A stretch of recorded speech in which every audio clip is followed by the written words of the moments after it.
kita akan kembali belajar fisika dengan topik dinamika. Nah, sebelumnya kita sudah belajar tentang pengukuran, kinematika satu dimensi, vektor, dan juga yang terakhir kinematika dua dimensi. Nah, kali ini kita akan masuk ke topik yang lebih baru lagi, yaitu dinamika. Adapun outline dari pembelajaran kita hari ini yaitu, pertama, kita bisa mengetahui apa itu dinamika dalam fisika. Kita bisa mengetahui hukum 1 Newton, apa itu hukum 2 Newton, apa itu hukum 3 Newton, dan yang terakhir, bagaimana penerapan hukum Newton dalam kehidupan kita sehari-hari. Nah, dinamika. Apa itu dinamika?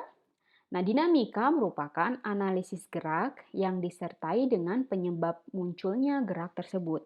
Disinilah letak perbedaan dinamika dengan kinematika.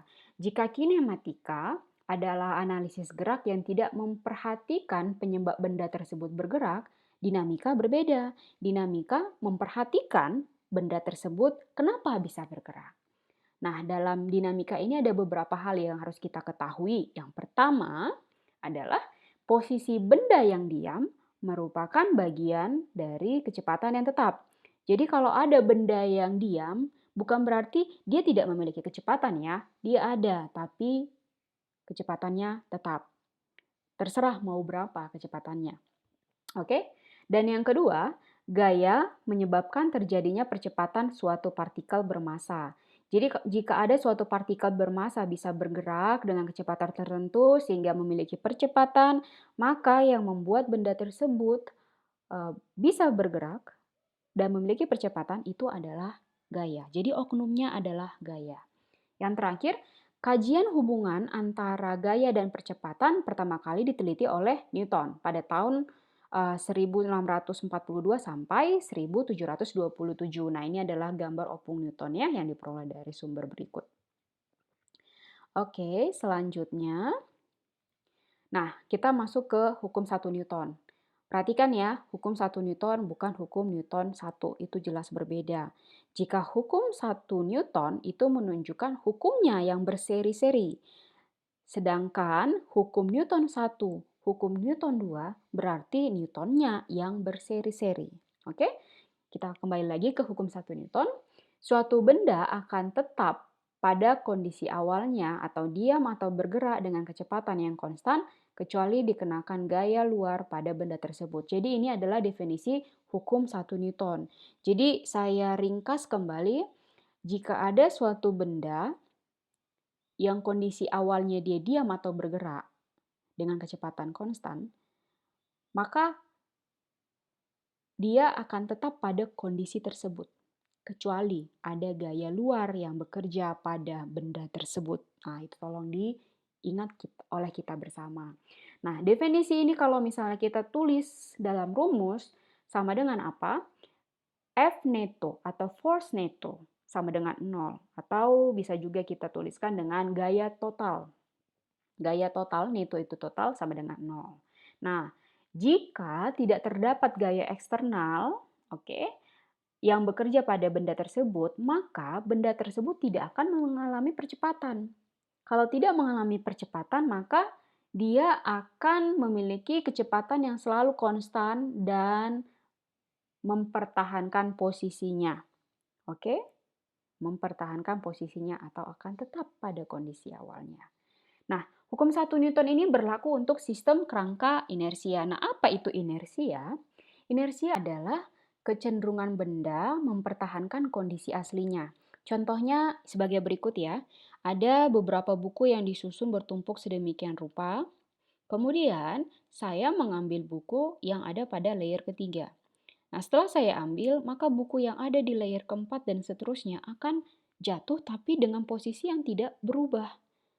Dia akan tetap mempertahankan posisinya seperti sebelum buku yang ketiga ini, di layer ketiga ini diambil. Demikian. Jadi, terpenuhilah hukum 1 Newton, bahwa setiap benda akan akan berusaha mempertahankan kondisi aslinya, baik pada saat benda tersebut mau diam atau bergerak, dia akan mencoba mempertahankan posisinya atau kedudukan awalnya. Salah satu contoh sehari-hari yang paling sering kita jumpai dan saya rasa semuanya pernah mengalaminya, misalnya waktu kita sekolah tuh kita bangun pagi tuh susah. Hujan, dingin, lebih enak tidur di balik selimut gitu. Jadi kita terus memakai selimut dan mempertahankan posisi kita. Nah, posisinya saat tidur diam ya, tidak bergerak ya. Sampai ada gaya eksternal yang membuat kita tidak lagi mempertahankan kondisi kita, yaitu apa?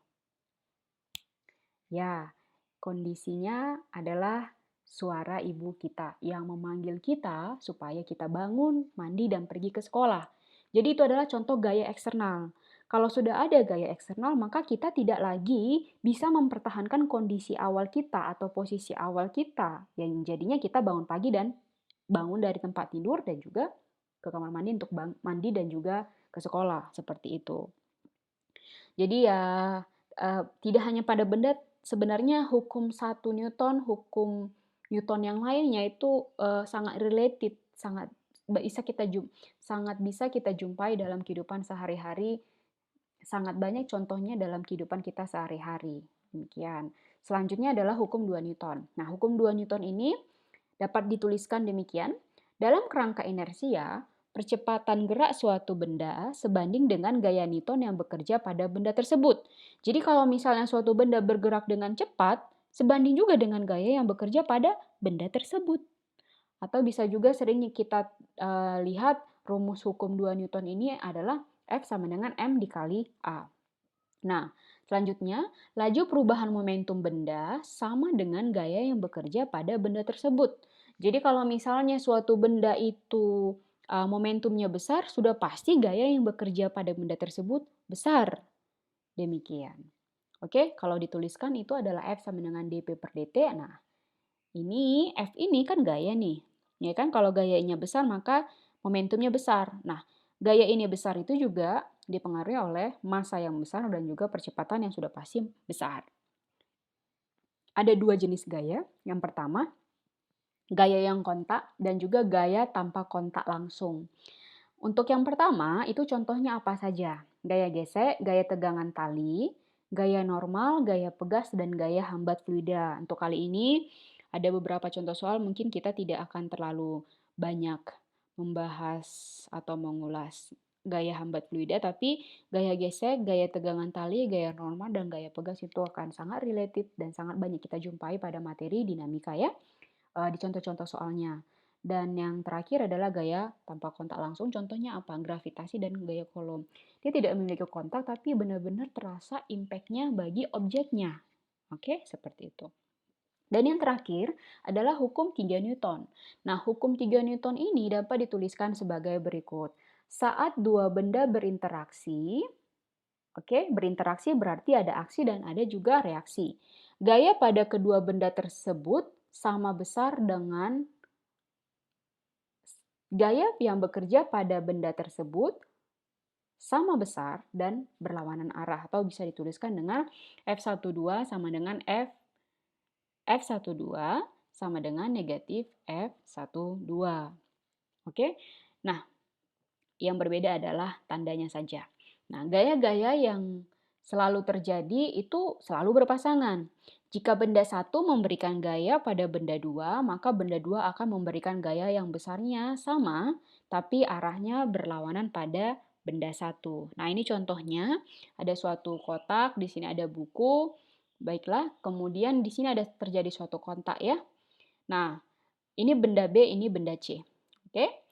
Nah, gaya yang terjadi pada B itu dituliskan FBC, bukan CB ya. Jadi supaya kita benar-benar perhatikan bahwa kita menuliskannya VBC itu berarti apa? Gaya yang bekerja pada benda B akibat C. Sedangkan ini adalah si C juga merasakan, meskipun lebih besar si C, tapi dia juga merasakan gaya akibat kontak dengan si B. Nah, gayanya itu kita tuliskan FCB. Perhatikan, gaya yang bekerja pada C oleh atau akibat dari si benda B. Nah, arahnya itu berlawanan. Kalau misalnya si benda B ke sana, maka si benda C akan mengalami reaksi ke sana. Seperti itu. FCB sama dengan negatif FBC. Tapi besarnya sama. Magnitudonya sama. Hanya arahnya yang berbeda. Untuk menghindari kesalahan dalam menghitung gaya-gaya yang bekerja pada benda, perlu terlebih dahulu dilukis diagram gaya bebasnya atau free body diagram yang bekerja pada benda tersebut. Nah, berapa gaya-gaya khusus tersebut? Nah, ini ada beberapa. Pertama gaya berat, kedua gaya normal, ketiga gaya gesek, dan gaya tegangan. Nah, gaya berat ini apa? Gaya berat merupakan gaya yang terjadi akibat gaya gravitasi dan arahnya selalu ke bawah. Itu W sama dengan M kali G. Gaya normal itu apa? Gaya pada benda oleh permukaan yang tertekan oleh benda tersebut. Arahnya selalu tegak lurus dengan permukaan. Nah, yang ketiga gaya gesek. Gaya gesek ini selalu paralel dengan arah gerak benda untuk menahan pergeseran dari arahnya. Selalu berlawanan dengan arah gerak benda. Jadi dia akan selalu melawan arah gerak benda. Dan yang terakhir adalah gaya tegangan. Gaya ini terjadi pada ujung tali yang menarik benda. Oke, seperti itu. Nah, ini beberapa contoh kasus soal yang sangat sering muncul di soal-soal fisika. Ya, dua balok dibuat bersentuhan seperti ini, katrol, katrol, katrol. Nah, nanti soal-soal ini akan kita bahas pada video selanjutnya. Terima kasih, sampai ketemu lagi pada video-video berikutnya.